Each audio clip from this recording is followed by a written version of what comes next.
Lisa stood behind the counter of the Starlight Diner and watched the city below through the large windows. The diner sat on the edge of the neutral zone, the place where humans and aliens lived and worked together. She had been working here for 3 years now, ever since the aliens came to Earth and built their embassies. Most of the creatures that came through the doors were friendly enough. Some were strange. Some asked for food that Lisa did not understand. But she served them all with the same smile and same care. The morning had been busy. A group of traders came in for breakfast. They were tall, blue beings with 6 arms each. They ordered something called nutrient paste and left a good tip. Then came some humans from the nearby office building who wanted the usual coffee and eggs. Lisa moved between the tables, filling cups and taking orders without thinking about it much anymore. This work was simple and honest. Around noon, the temperature in the diner dropped fast. Lisa felt it first on her skin. The air became cold enough that her breath became visible. She looked up from the table she was wiping down and saw them. 3 dragons stood in the doorway. Lisa had never seen a dragon in person before. She had seen pictures and videos, but nothing prepared her for what was right in front of her.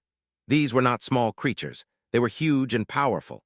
Their scales caught the light and gleamed like polished metal. One of them was larger than the others, and he wore marks of rank on his shoulders. His scales were deep red, almost black in some places. The other 2 dragons were slightly smaller, but no less impressive. One had scales that shone silver. The other had scales that were dark blue. The other customers in the diner fell quiet. Even the cook in the kitchen stopped making noise. Everyone understood what dragons meant. They were the most powerful species in the galaxy. They had conquered 17 star systems. They had technology that other species could not understand. When dragons went somewhere, important things happened. Lisa took a breath. She had learned that fear was not useful in the food business. Customers could sense fear, and it made them uncomfortable.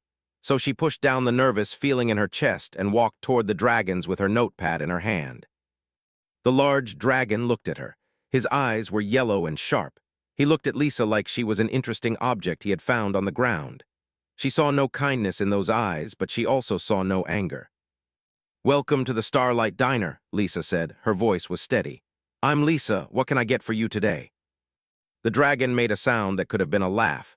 It was like rocks rolling down a hillside. "Human female, interesting. We have been told that humans serve food in these establishments. Is this correct?" "Yes," Lisa said. "We have many kinds of food. What would you like?" The silver dragon spoke next.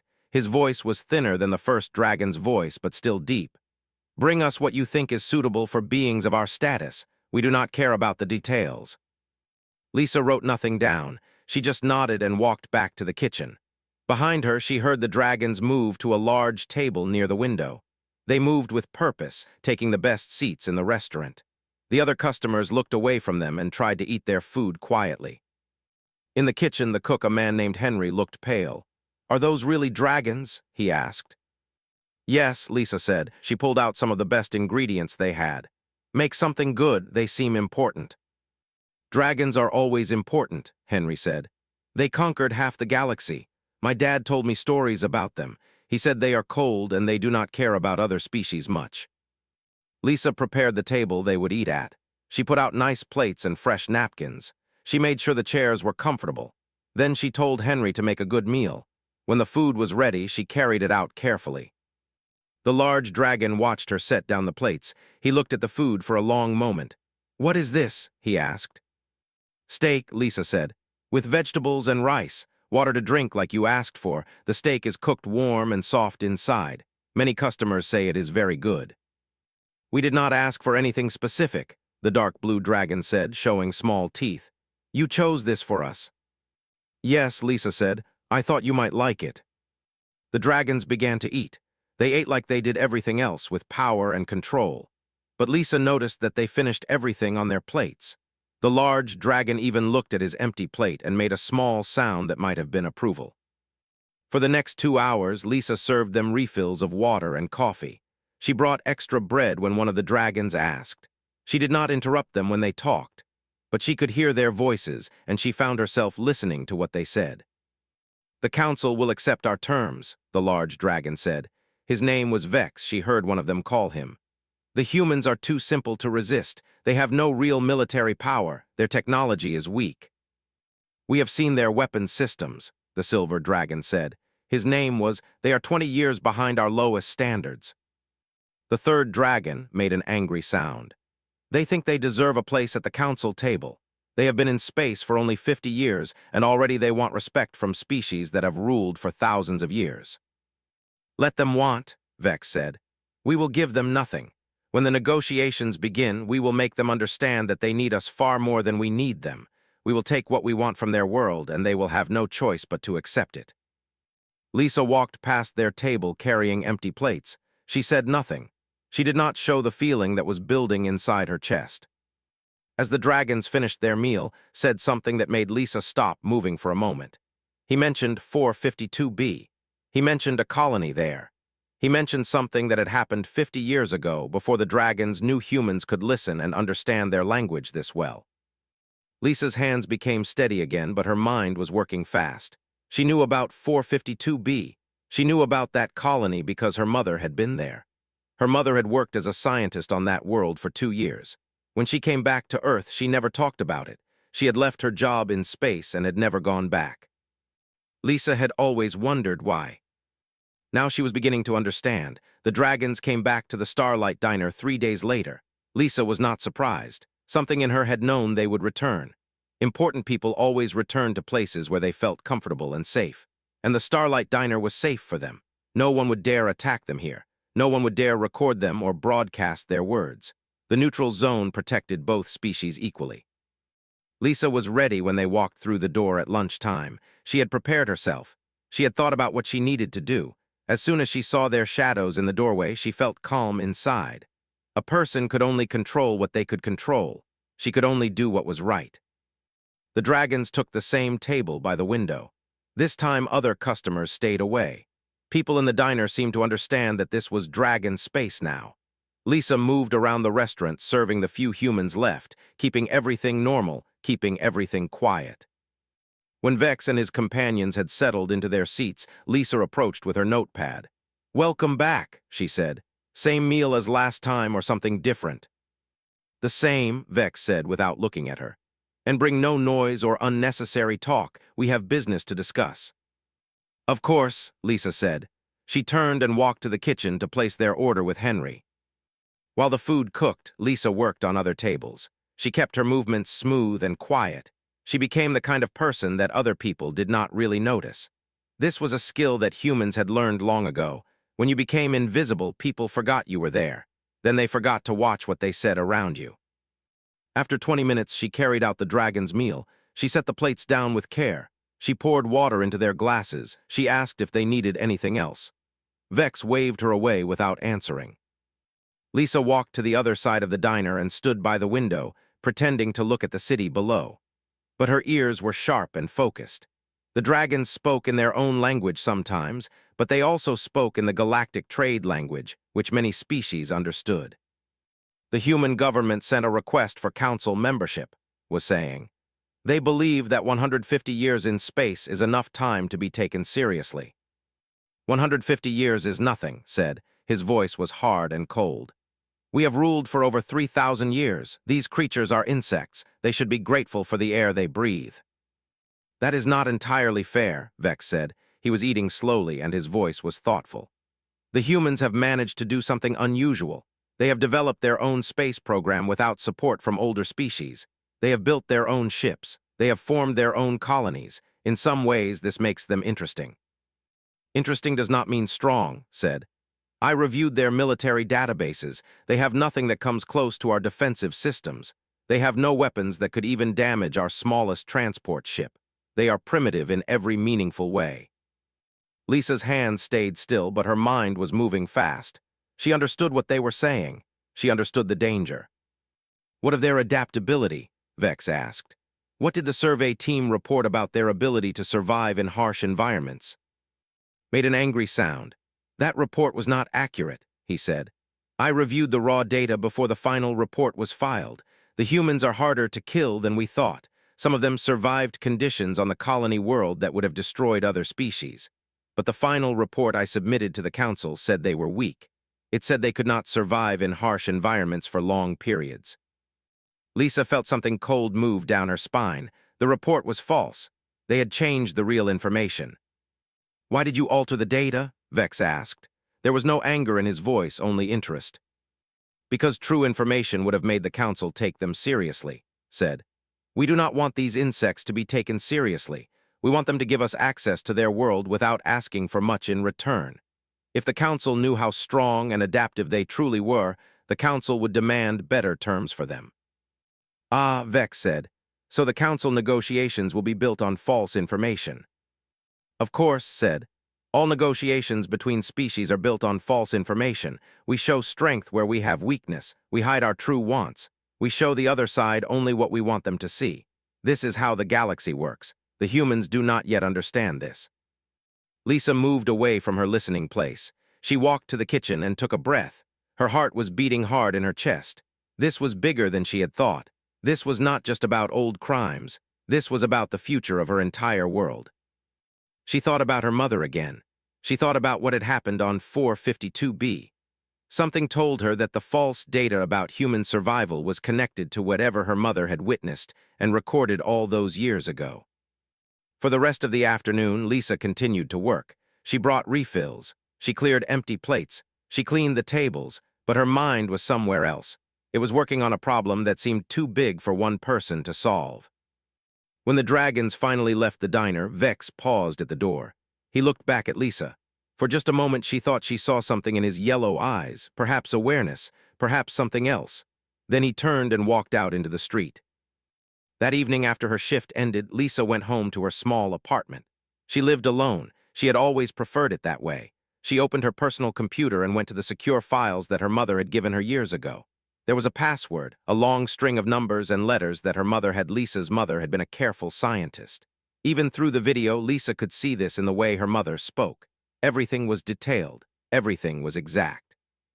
Her mother did not believe in guessing or assuming. She believed in facts. I arrived on 452B in the year 2247, her mother said on the video. I was part of a joint mission with the Dragon Empire. We were supposed to study the planet and its potential for human colonization. What I found was something very different. The video showed files and images. It showed research notes. It showed photographs of areas on the planet that did not belong there.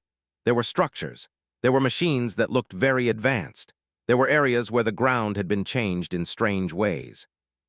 The dragons had a secret research facility on 452B, her mother continued. They were not studying the planet. They were studying other species, species that they had brought there from other worlds. I found records of 17 different alien species in those files, all of them intelligent, all of them capable of speech and thought. The dragons had brought them there against their will. Lisa felt sick. This was not just about dishonesty. This was about cruelty on a massive scale. Her mother's face came back on the screen. Her eyes were tired and frightened. I found one area of the facility where I should not have been, she said. I took these pictures. I made these recordings. What I saw there made me understand that these creatures were not just being studied. They were being tested. They were being pushed to see how much pain they could endure, how much stress they could survive, how long they could live without food or water. The images that came next were hard to watch. Lisa had to pause the video several times. She could not let herself see all of it at once. The dragons had done terrible things. They had hurt innocent creatures. They had kept records of it all. They had done this work like it was normal and acceptable. I knew I could not leave this in their hands, her mother said. I could not let this information disappear, so everything. I made backups of the data. I created documents with names and dates and locations. I recorded conversations with dragon officials who everything when I asked them about these facilities. I kept samples of their own internal reports. Lisa's mother had been very brave. Lisa understood this now in a way she had never understood it before. I did not think they would let me leave the planet alive, her mother continued. But they did. I think they believed I was too frightened to do anything with this information, or perhaps they believed I would not be believed by anyone. After all, I was just one human scientist, and they were the dragons, the most powerful species in the galaxy. The video ended. Lisa sat in her apartment and let the information move through her mind. She had many files to go through now. She opened them one by one. There were written reports. There were audio files of conversations. There were technical specifications for the research facility. There were names of dragon officers who had overseen the project. Everything her mother had taken was here, preserved and protected. Lisa worked through the night. By morning, she had read everything. She understood what had happened. She understood why her mother had left her job and never spoken about 452B again. The knowledge was too heavy to carry alone. The weight of it was enough to crush a person. But now the weight had moved to Lisa's shoulders. She called in sick to work the next day. She needed time to think. She needed time to decide what to do with this information. The dragons had broken many laws. They had violated treaties with the Galactic Council. If the Council knew what they had done, there would be serious consequences. But Lisa also understood something else. The dragons were powerful. They would not allow this information to reach the Council without a fight. They would deny it. They would claim it was false. They would use their power to silence anyone who tried to speak against them. Lisa needed leverage. She needed something that would make the dragons listen. She needed something that would make them care about the truth. She spent 2 days preparing. She created copies of all her mother's files on a secure storage device. She wrote down the dates and names and locations. She made notes about what each piece of evidence meant. She was not a scientist like her mother, but she was smart enough to understand how to organize information so that someone else could understand it too. On the 3rd day, she went back to work at the Starlight Diner. Henry seemed glad to see her. The other waiters asked if she was feeling better. She told them yes, she was fine. Everything was normal. But everything was not normal. Everything had changed. At 5 o'clock in the afternoon, Lisa was standing by the window when she saw the dragon's transport ship land in the parking area near the diner. The same 3 dragons emerged, Vex, and they walked into the restaurant like they owned it. Lisa took a breath. Her hands were steady. She had practiced what she would do many times in her apartment. She had thought about every word. She had prepared herself for every possible reaction. The dragons sat at their usual table. Lisa brought them water and menus, but they waved the menus away. "The usual meal," Vex said. Lisa nodded and walked to the kitchen. While Henry prepared the food, Lisa checked the storage device in her pocket. The evidence was there. Everything her mother had recorded and documented was safe. She thought about her mother. She thought about the 17 alien species that had suffered in that research facility. She thought about all the beings in the galaxy who did not know that the dragons were capable of this kind of cruelty. She thought about her own world, about Earth, and what the dragons would do to it if they were given the chance. Then she picked up the plates of food and walked back to the dragon's table. She set the meal down in front of them. She poured water into their glasses. She looked at Vex and knew that the moment had come. "I hope you enjoy your meal," she said in a voice that was calm and clear. Vex looked up at her, and for the first time he seemed to see her as something more than a simple serving machine. "Before you eat," Lisa said, "I need to tell you something. My mother was on a long moment. Nobody said anything." Lisa sat in the chair across from Commander Vex and stared at her like she had announced she was going to destroy the world. The other people in the diner watched from a distance. Henry had stopped cooking. The sound of the kitchen fell silent. Vex was the first to speak. His voice was calm, but Lisa could hear something beneath it. Danger, uncertainty, perhaps even respect. "You are bluffing," he said. It was not a question. "No," Lisa said. She placed the storage device on the table in front of him. "This contains everything: video recordings, audio files, written reports with dates and names and locations. All of it documented by Dr. Sarah Cooper, my mother, who was stationed on 452B from 2247 to 2249. She recorded the names of every dragon officer involved in the research facility. She documented 17 intelligent species that you brought to that planet against their will. She recorded what you did to them." Made a harsh sound. He reached for the device, but Lisa pulled it away from him. "I also sent copies of everything to a secure location," Lisa said. Her voice did not shake. "If anything happens to me, if anything happens to anyone I care about, if I do not send a signal every single day, then all of this information goes directly to the Galactic Council, along with a full explanation of how the Dragon Empire has hidden crimes against peaceful species for over 50 years. "You dare threaten us?" hissed. He started to stand up again. "I'm not threatening you," Lisa said. She looked at Vex. "I am being honest. There is a difference. You came here to make deals about Earth. You plan to lie to the Council about what humans can do. You plan to take resources from my world and give nothing in return. But you cannot do that anymore, not when the people you are making deals with know that you will lie to them, not when they know you are willing to hurt innocent species to hide your secrets." Vex was quiet for a very long time.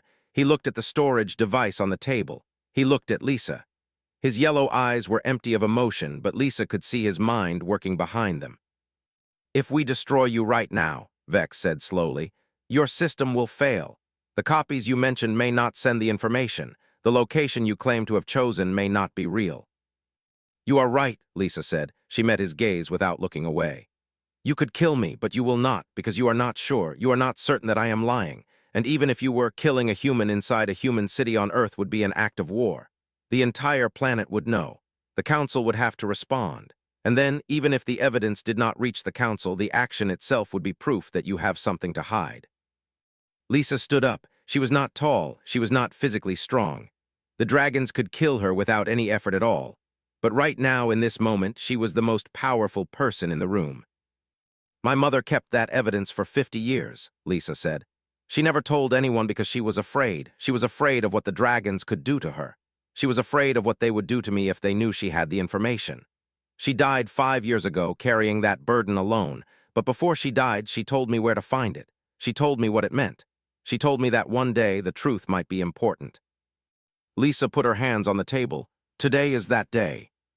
"What do you want?" Vex asked. His voice was very quiet now. "I want the dragons to tell the Council the truth about 452B, Lisa said. "I want you to admit what you did.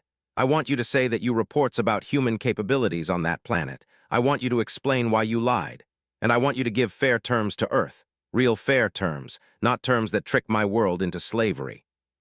"And if we refuse?" asked. He was angry now, but his anger sounded hollow and frightened. "Then I send the files," Lisa said. "To everyone who needs to see them. The Council will investigate. They will find more evidence. Other species that you have harmed will come forward. And instead of a controlled revelation managed by you, the truth will come out in a way that you cannot control. The damage will be much worse." Lisa picked up the storage device. "You have 24 hours to decide. I will come back to this diner tomorrow. You tell me what you are going to do. If you choose to cooperate, if you choose to tell the truth, then the information stays safe with me. If you choose to refuse, then it all goes public." "You are betting your life on this," Vex said. There was something almost like admiration in his voice. "Yes," Lisa said. "I am, because my world is more important than my life. That is something you probably do not understand. That is something that makes humans different from dragons. We are willing to die for the people we love. We are willing to sacrifice everything for the people who depend on us. And we do not believe that power gives us the right to hurt others." She turned and walked back to the kitchen. Henry was standing there with his eyes wide open. He had heard everything. Lisa looked at him and felt tears start to come, but she pushed them back down. "I need you to do me a favor," Lisa said. "If something bad happens in the next 24 hours, I need you to call the government. I need you to tell them what happened here. Can you do that?" Henry nodded. He did not fully understand everything, but he understood that Lisa had done something very brave. That night, Lisa did not go home. She stayed in the back room of the diner. She had a bed there where waiters could rest on long shifts. She did not sleep. She sat in the dark and thought about her mother. She thought about what would happen if the dragons decided to kill her anyway. She thought about what would happen if they decided to cooperate. At dawn, she heard movement in the restaurant. She moved quietly to the door and looked out. Vex and his 2 companions were sitting at their table, and they were not alone. There was another dragon with them, one that Lisa had not seen before. This dragon had scales that were pale gold, and he wore marks of very high rank. Vex saw Lisa and made a gesture. She walked out into the diner. "This is Commander," Vex said. "He represents the Dragon Council. I have informed him of your evidence. I have given him access to some of the documentation your mother created." Lisa said nothing. She waited to hear what would come next. "The Dragon Empire," said in a deep voice, "is prepared to work with you. We will admit to our crimes on 452B. We will apologize to the Council. We will accept punishment for our actions, and we will give Earth the terms it deserves, fair and honest terms." Lisa felt something release inside her chest. She had done it. She had actually done it. "There are conditions," continued.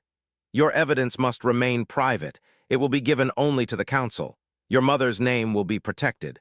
And you, Lisa Cooper, will never speak of this agreement to anyone without Council permission." "I understand," Lisa said. "Good," Vex said. He stood up and looked at her with something that might have been respect. "You are not what I expected a human to be. You are more dangerous than we believed." "No," Lisa said. "I am just what humans are. We remember what is done to us. We protect what is ours. And when we have to, we stand against anything, no matter how big it is." The Galactic Council met in emergency session. The revelation from the Dragon Empire sent shock waves through every species that had dealings with them. 17 intelligent species that had been experimented on came forward with their own stories. Each one told of pain and suffering and violation. Each one asked for justice. The dragons were stripped of several important positions. Their access to certain territories was limited. A massive compensation package was ordered to be paid to the species they had harmed. Some believed the punishment was enough. Others thought it was too light. But for the first time in thousands of years, the Dragon Empire had to answer for their crimes. Earth's position in the Council changed overnight. The false reports about human capabilities had been exposed. The galaxy learned that humans were tougher, smarter, and more determined than anyone had believed. Other species began to respect humanity in a new way. The trade agreements that were offered became fair and honest. 2 weeks after the confrontation in the diner, Lisa received a communication. It was from the Galactic Council. The message was short and official. Her name was listed as a key witness in the case against the Dragon Empire. Her mother's evidence was being entered into the permanent record. Dr. Sarah Cooper was being recognized posthumously as a hero of the galactic community. Lisa read the message twice. She wanted to call someone and tell them. She wanted to scream and cry and celebrate all at once. But she kept her promise. She did not tell anyone except Henry and the government officials who came to her apartment to take her full statement. She returned to work at the Starlight Diner the day after the council made its decision public. Henry greeted her like nothing had changed. The other waiters did not know what she had done. The customers came in and ordered their food and left. The world continued on. But Lisa knew that everything had changed. She understood now that power was not always about strength or weapons or military might. Power was about knowing the truth and having the courage to speak it. Power was about being willing to lose everything to protect what mattered. 3 weeks after the confrontation, a message came to the diner. It was from Commander Vex. He wanted to meet with Lisa in person. She agreed. She was not afraid anymore. They met in the neutral zone, in an official building where the Dragon Embassy worked with human representatives. Vex was alone. He wore no marks of rank. He looked smaller without the threat of violence around him. "I came to thank you," he said. Lisa was surprised. She had not expected thanks. "Thank me for what?" she asked. "For showing me that the Dragon Empire has become something we did not intend to become," Vex said. His voice was different now, less hard. "When I was young, we were explorers and builders. We created amazing things. We learned from other species. But over thousands of years, we became something else. We became conquerors who thought that power meant we did not have to follow the same rules as everyone else." "What will you do now?" Lisa asked. "I have requested a new assignment," Vex said. "I will work with the Council to help manage the compensation and justice process for the species we harmed. It will be my life's work, but it is work that needs to be done." He looked at Lisa with his yellow eyes. She did not see danger in them anymore. She saw something like sadness and something like determination. "You humans have something that other species have forgotten," Vex said. "You have the ability to believe that things can change, that wrongs can be made right, that power should be used to protect, not to dominate. We forgot this a long time ago. I hope we can learn it again." "I hope so too," Lisa said. When she left the meeting, Lisa felt tired.